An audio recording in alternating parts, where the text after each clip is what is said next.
Okay, so for those who don't know, Heather and Tushi Giraffe of the OPPT was recently arrested, and there was a discussion online about why she had been arrested and all that. Anyways, the good people at Quatloos have found the indictment, which explains why she was arrested. For those who don't know what OPPT is and Heather and Tushi Giraffe is, I'm going to link to a older video I made about them back in 2013 when they were promising people $10 billion in gold. Anyways, this is the indictment here from Tennessee, Knoxville. It's from 2017, again, courtesy of the guys at Quatloos. Anyways, this involves United States Automobile Association, the Federal Reserve Bank. The co-defendant is Randall Keith Bean. We'll find out about him a little bit further. Anyways, this is the important part here. The scheme. In or around July 2017, Randall Keith and others sought to obtain and access funds that did not belong to them by exploiting the online banking options available through USAA. The scheme involved the use of valid routing number ending in 1452 and a fictitious bank account number ending in 1135. Blah blah blah. It was part of a scheme to make numerous attempts at using the valid routing number and fictitious bank account numbers to purchase jumbo certificates of deposit until a transfer was completed. It was part of a scheme to immediately liquidate CDs and then transfer proceeds from CDs to Bean's personal bank account to purchase assets and pay personal expenses with funds that did not belong to him, including the purchase of a 2017 Integra Cornerstone 4745B. I had to look this up. The Integra is a luxury motorhome. Anyways, it was further part of the scheme that Heather Ann purported to be Bean's attorney in order to induce, coerce, and convince certain financial institutions to accept the fraudulently obtained funds for payment of the motorhome. Blah, blah. Apparently Randall Keith was a member and had an account at the USAA. He was using the fake 1135 account at the Federal Reserve Bank. What else here? Used this mobile device. Purchase and attempted purchase of jumbo CDs through USAA. Falsely represented the funding source.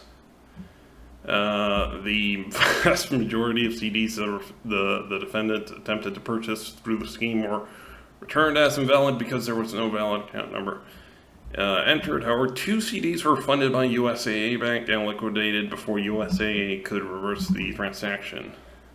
The defendant would and did use funds to make purchases, including purchase of a 2017, this is the motorhome. Let's see here. This is a timeline here. He transferred funds he did not own via wire. Then CD number. He closed a certificate of deposit in the amount of $500,000. Received $499 blah blah blah $1,000. Transferred the funds. To purchase a bigger CD of almost $1 million. Then $998,000 were transferred. He transferred $500,000 to Whitney bank account number to somebody else named BG to purchase a motorhome. So he bought a $500,000 motorhome. All in violation of Title 8, 18 U.S.C. Blah blah blah. Anyways, allegations. He's charged with bank fraud, 18 U.S.C. 1344. Count 7, which is conspiracy to commit money laundering. Forfeiture. They're trying to take back the motorhome and the money. What else here? Blah, blah, blah. Then we have the signature and the true bill indictment. The charge that specifically applies to Heather is count 7, conspiracy to commit money laundering, which is 18 U.S.C. 1956.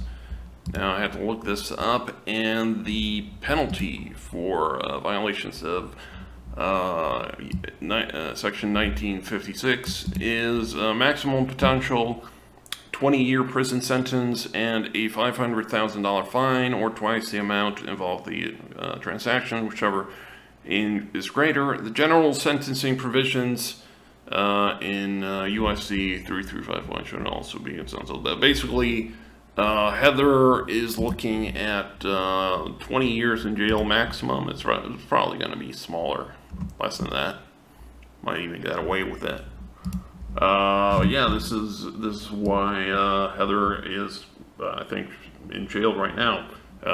She was money laundering, using fake bank accounts to try to buy a luxury motorhome.